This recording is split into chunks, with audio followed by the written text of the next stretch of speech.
Assalamualaikum warahmatullahi wabarakatuh. Perkenalkan, nama saya Nabila Daud dengan NIM 13142121. Baiklah, di sini saya akan menjelaskan materi tentang sasaran administrasi pembangunan.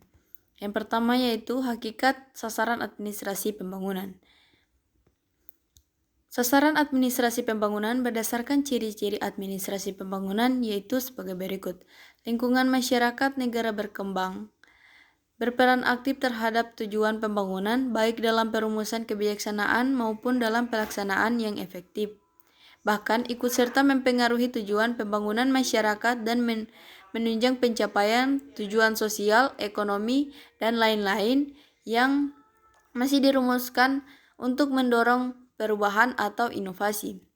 Selanjutnya yaitu memahami sasaran administrasi pembangunan. Pelaksanaan pembangunan yang dilakukan pemerintah dan masyarakat harus dipantau secara terus-menerus dan dievaluasi perkembangannya. Dengan demikian, tujuan dan sasaran pembangunan secara maksimal dapat tercapai. Adapun pemantauan diperlukan agar pelaksanaan pembangunan dapat dilakukan dengan dapat diambil langkah-langkah sesuai jika pelaksanaannya dapat membangun tidak sesuai dengan rencananya. Selanjutnya itu pengembangan kelembagaan. Pembahasan tentang aspek kelembagaan sebagai salah satu sasaran pembangunan administrasi dengan sengaja dan secara sadar, penulis dapat dibatasi pada organisasi di lingkungan eksekutif negara dan berketidak termasuk aspek kelembagaan, legislatif dan tidak yudikatif. 4 hal yang berhubungan dengan pengembangan kelembagaan adalah yang pertama, prinsip-prinsip organisasi, yang kedua, pentingnya pendekatan kesisteman, yang ketiga, topologi struktur organisasi, dan terakhir, mekanisme pada prosedur kerja. Selanjutnya yaitu manajemen sumber daya manusia. Yang pertama, hakikat manajemen sumber daya manusia. Manajemen sumber daya manusia merupakan salah satu bidang dari manajemen umum yang meliputi segi-segi perencanaan, pengorganisasian, pelaksanaan, dan pengendalian. Adapun fungsi dari manajemen sumber daya manusia yaitu seperti terdiri dari fungsi manajerial dan fungsi operasional. Semua fungsi dalam manajemen tersebut akan dilaksanakan tergantung kebutuhan, apakah akan dilakukan secara sederhana atau dengan tingkatan kesulitan yang tinggi dan dapat menggunakan hanya beberapa fungsi saja.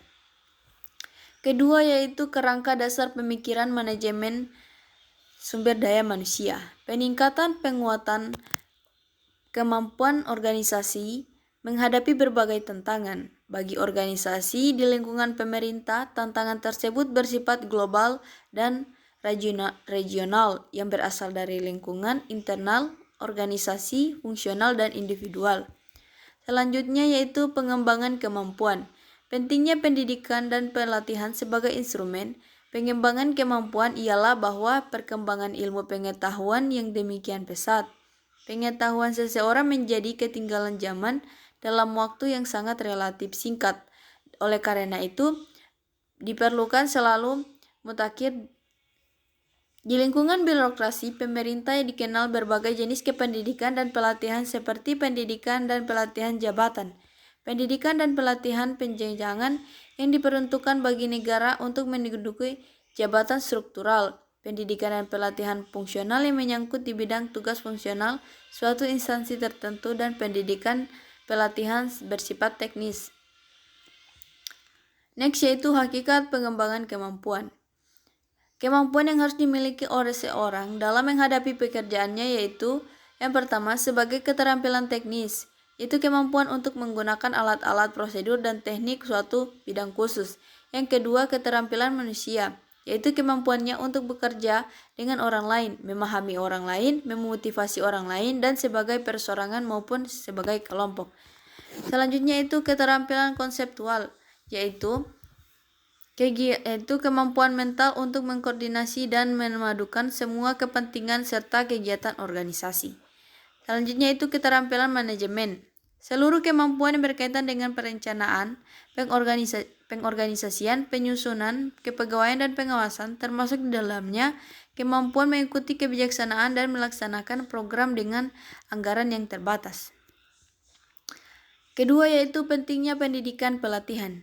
Pendidikan dan pelatihan merupakan instrumen pengembangan kemampuan. Pada lingkungan birokrasi, pemerintah dikenal berbagai jenis pendidikan dan pelatihan, seperti pendidikan dan pelatihan prajabatan, pendidikan dan pelatihan perjenjangan yang diperuntukkan bagi mereka yang menduduki jabatan struktural. Selanjutnya itu pengembangan citra positif.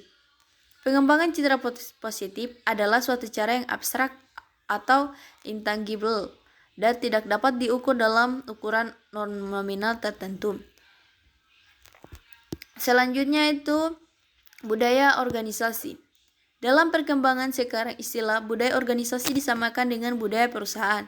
Sering juga disebut budaya kerja karena tidak bisa dipisahkan dengan kinerja atau performance sumber daya manusia.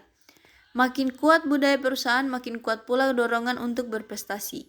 Budaya perusahaan atau corporate culture memang sulit didefinisikan secara tegas dan sulit diukur, namun dapat dirasakan oleh sumber daya manusia di dalam perusahaan tersebut. Sekian dari saya, mohon maaf bila ada kesalahan kata. Wabillahi taufiq wal hidayah. Wassalamualaikum warahmatullahi wabarakatuh.